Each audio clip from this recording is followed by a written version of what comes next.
Boa noite, senhoras e senhores. Essa é uma transmissão do canal E-Risk. Eu sou o jornalista Luiz Kawaguchi. Esse aqui é o analista de riscos Nelson Ricardo Fernandes. Tudo bom, Ricardo? Opa, Cavaguti, tudo bem? Como é que estamos? Tranquilo. A gente veio aqui hoje para tentar falar um pouco sobre o atentado contra o ex-presidente Donald Trump. O que que é real, o que que a gente tem que prestar, na verdade, o que que a gente tem que prestar atenção e o que que a gente pode descartar como pura teoria da conspiração nesse momento. Só para fazer aqui, dar uma recapitulada no que a gente estava, no que está sendo falado até agora principal suspeito desse atentado é o Thomas Matthew Crooks, de Bethel Park. Ele é um sujeito aí de 20 anos, ou era, porque ele foi abatido por forças do serviço secreto americano. E, como todo mundo sabe, ele deu pelo menos 8 tiros, um deles acertou a orelha do ex-presidente Donald Trump. Ele usou para isso um fuzil do tipo AR-15 e ele atirou de muito perto ali de onde estava, onde o ex-presidente Trump estava dando um comício. Bom, dito isso, surgiram diversas ideias, diversas teorias. A primeira coisa é, ele foi visto por testemunhas, esse cidadão aí, subindo num telhado, aproximadamente 100 metros da onde aconteceu o comício, e conseguiu atirar de uma posição mais elevada contra o presidente Trump. Acredita-se que quando ele ainda estava fazendo os disparos, ele foi encontrado por um atirador de elite do serviço secreto que atirou nele e matou ele. Então foi mais ou menos essa a dinâmica do ocorrido. Só que tudo leva a crer, até o momento, ou pelo menos o que as autoridades americanas estão falando, é que se trataria aí do chamado lobo solitário, ou seja, um cara que agiu sozinho. Por que que ele teria agido sozinho? Por conta aí de um amadorismo, ou seja, mesmo estando tão próximo do presidente, dando 8 tiros, não conseguiu abater o presidente Trump. Foi achado na casa dele três artefatos explosivos que as autoridades chamaram também de primitivos. Mas tudo dá margem à especulação. Não estou falando que foi ou não foi um ataque de lobo solitário, é isso que foram as autoridades falaram até agora, um jovem de 20 anos que agiu sozinho, só que isso também dá um pouco de margem de desconfiança, né? Por exemplo, falavam que no Brasil o Adélio Bispo dos Santos agiu sozinho, sem nenhuma conexão, mas isso nunca ficou muito bem explicado. Você acha que esse vai virar um daqueles mistérios eternos dos Estados Unidos, Ricardo? Eu acho que sim, porque a mídia tem interesse, né, que o fato continue em ebulição, então às vezes aumenta, né? Não acredito que lá vai aparecer nenhum advogado do PT ou do Partido Democrata para tentar tirar o sujeito da cadeia ou do necrotério, né, no caso aí que ele já morreu. Eu acho que a maior possibilidade é que seja de um sujeito que tomou a decisão por conta própria, né, e agiu independentemente. A segunda possibilidade é ele estar ligado a algum hater group, né, um grupo desses haters aí, né? E aí teria duas hipóteses: ou ele tomou a decisão, mesmo fazendo parte de um desses grupos, ele tomou a decisão sozinho, de per si, né? Ou como parte ali de um grupo que eu acho pouco provável. A percepção que eu tenho é que foi uma decisão isolada, mas eu acho que isso não é um fato assim que você relativiza e está tudo bem. Você tem essa decisão isolada, mas você vê, ao mesmo tempo, o nível de polarização, né, que os Estados Unidos estão, né? É muito gozado porque poucos anos atrás, né, o Peter Zeihan, né, que é um analista geopolítico, né, que ele tem um conhecimento muito grande em geopolítica, só não é maior do que a arrogância dele.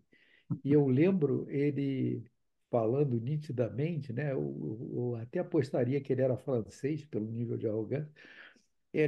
Eu lembro nitidamente ele, digamos assim, zoando, né, as eleições brasileiras e falando que aqui tinha de tudo, até tentaram matar, né, o ex-presidente com uma facada. Realmente, lá é um país desenvolvido, eles não usam mais faca, usam um AR-15 para tentar matar o presidente.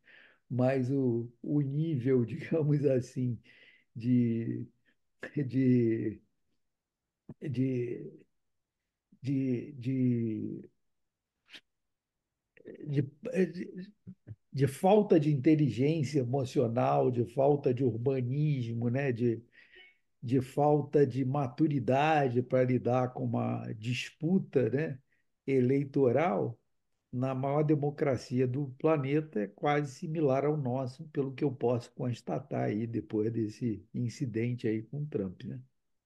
Eu concordo contigo que faz mais sentido ser um chamado lobo solitário, alguém que agiu sozinho, porque geralmente esse tipo de coisa, quando acontece um crime, vamos chamar isso de um crime, geralmente a opção mais simples, aquela menos intrincada, menos plano da conspiração, ela tende a ser a opção correta.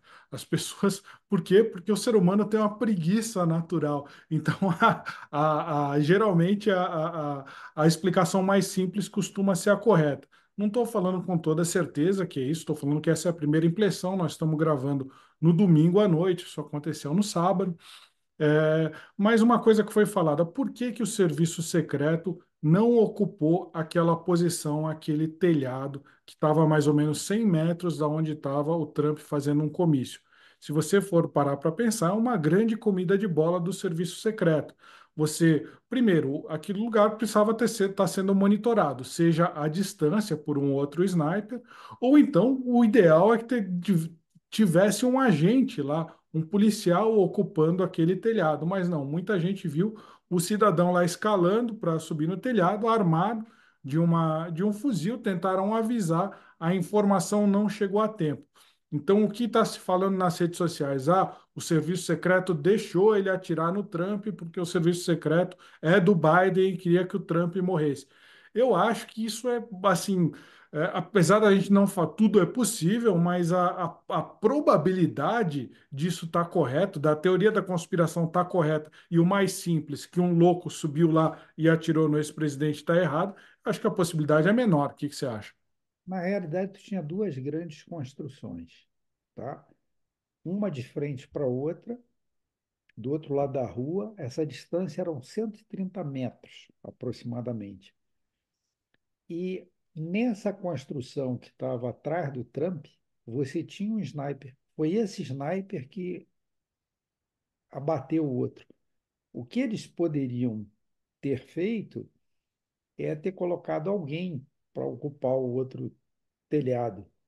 Ao meu ver, o posicionamento do sniper do serviço secreto estava correto. O que eles poderiam ter feito é ter ocupado. Eu não vejo necessidade de botar um outro sniper lá, entendeu? E funcionou, né?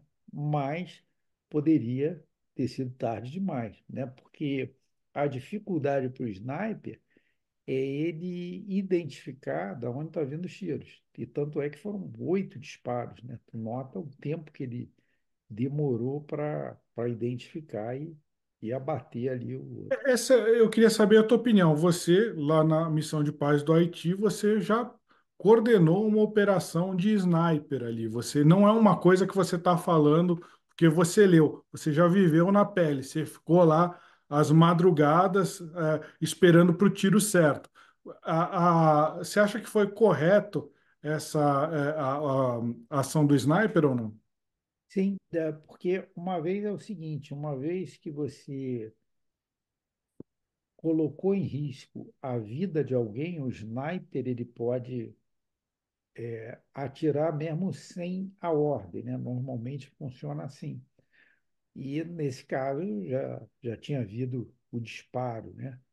Então ele poderia ter agido direto. O sniper, basicamente, ele precisa de duas coisas, né? Ele precisa de um bom armamento, né? Um armamento específico, para isso, são armamento diferente dos fuzis de assalto. Eles são bem mais pesados por um motivo muito simples. O cano, ele é mais grosso porque ele precisa reverberar menos para aumentar a precisão. Então, toda vez que você atira, você tem uma explosão dentro do armamento. É isso que ocorre, aquele calor, né?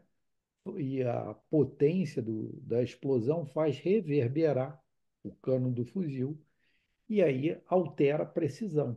O fuzil de sniper ele tem um cano muito mais grosso para reverberar menos e ser mais preciso.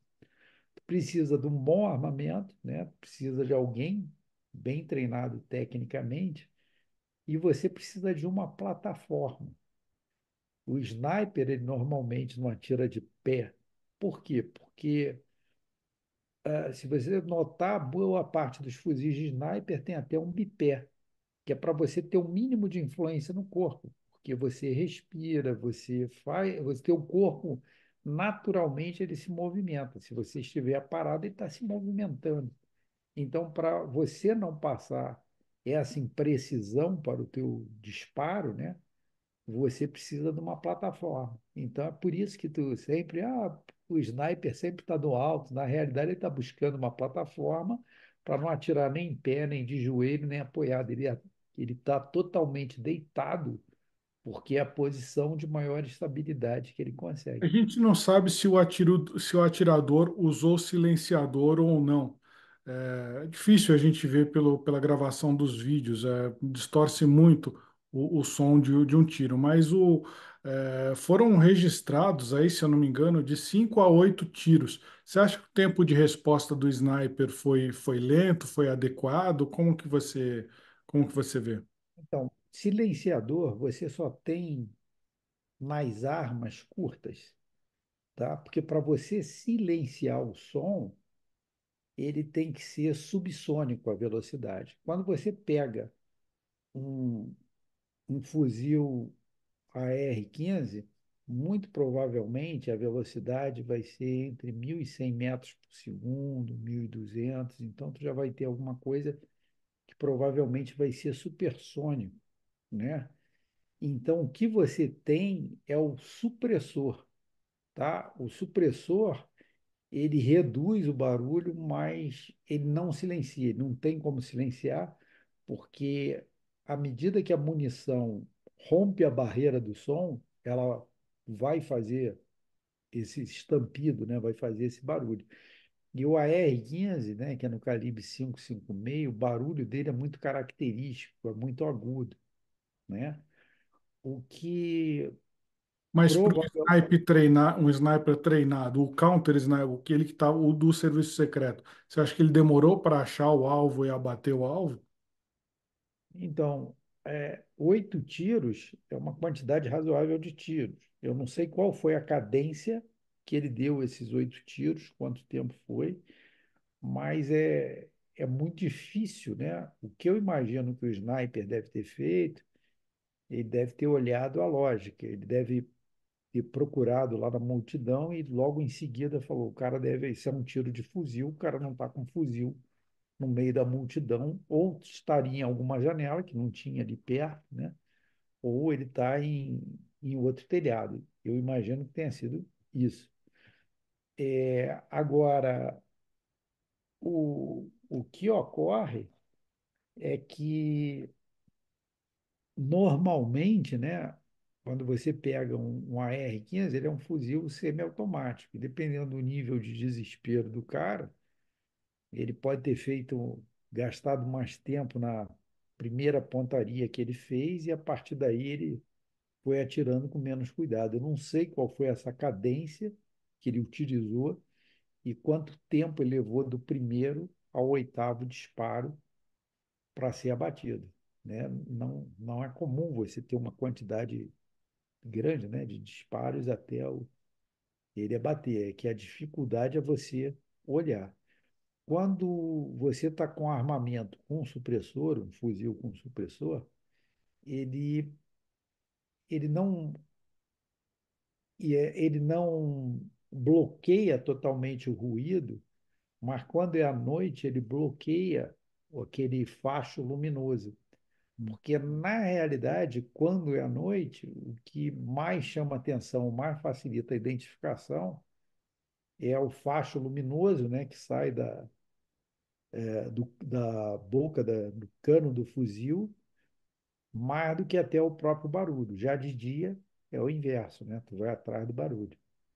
O Está se falando em outras teorias de que, por exemplo, esse garoto de 20 anos que morreu não seria o atirador principal, que poderia ter um outro atirador. Nada disso foi comprovado. Mas uma coisa que parece que já é, pelo menos, unanimidade entre os analistas políticos, é que isso fortalece a candidatura do Trump. Da mesma forma que se falou que o ex-presidente Jair Bolsonaro se fortaleceu politicamente ao levar a facada, todo mundo acha que praticamente a eleição americana já está na mão do Trump por conta disso. Mas também estão se fazendo outras teorias de que seria o Joe Biden o responsável por esse atentado ao Trump, o que é muito pouco provável. Ou que seria o Deep State americano que tentou calar o Trump antes dele chegar ao poder. Disso tudo, dessas conjecturas, qual que é a tua análise política? Eu vou fazer mais ou menos o que o Batalhão de Forças Especiais ucraniano falou, né? Que se deixasse com eles, eles teriam mandado um sniper mais eficiente. Mas eu acho que se fosse o Deep State, ele não ia pegar um cara de 20 anos aí que eu acho que ele pagaria por um sniper com uma experiência muito maior, né? E botaria isso, né? Mesmo que o Deep State tenha zero interesse no Trump, agora fica até mais difícil, né? Porque o cuidado que vai ser redobrado, né? Então fica tudo muito mais difícil. Biden, então, nem se fala. Não acho que o Biden faria um negócio desse. Só uma coisa, quando a gente fala Deep State, existem diversas teorias de que teria um grupo aí de pessoas ricas, influentes, poderosas e que elas puxariam as cordas dos marionetes da política americana e eles que sim mandariam no mundo.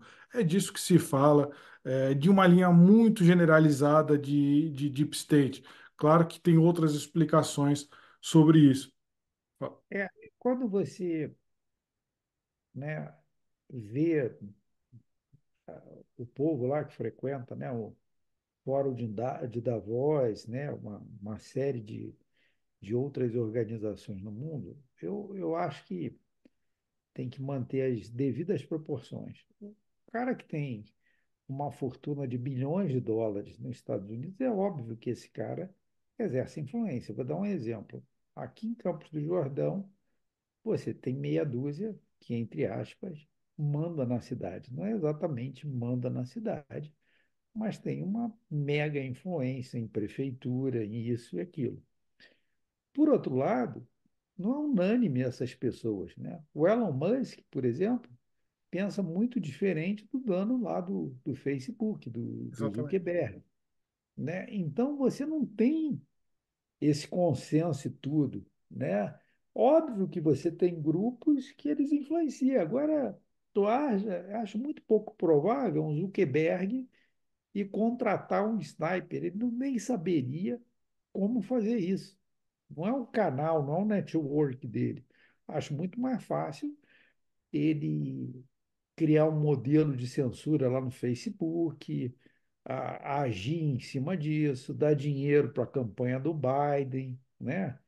Impulsionar fake news contrária ao Trump. Eu acho muito mais fácil, né? Por que que alguém que está com uma fortuna de não sei quantos bilhões, né, tu vai se meter num negócio de um assassinato de um possível presidente? Imagina se falha o assassinato, esse cara vira presidente e as investigações vão em cima de você. Tu está perdido, né? Então, acho muito pouco provável o cara querer jogar esse tipo de game, entendeu? Ele vai jogar onde ele está no tabuleiro dele. Essa é a percepção que eu tenho. Mesma coisa é nível global. Ah, porque eles querem isso. Eu acho que você tem X fundos de investimento que querem esse caminho, o outro que é o outro caminho, e tu tem alguma convergência lá em Davos, mas é muito diferente de você conseguir sair, ter meia dúzia de pessoas que mandem no planeta, não tem como. Não consigo enxergar isso. Excelente. Obrigado, Ricardo. A gente traz uma análise completa na nossa live de sexta-feira no E-Risk ou em outras aí eventuais. Vai que pega. Não sei se dá para pegar fogo mais que isso na política americana, mas vamos ver se a Mas eles gente estão se esforçando. está se esforçando. É isso aí. Muito obrigado. Até a próxima. Quem gostou, deixa o like, por favor.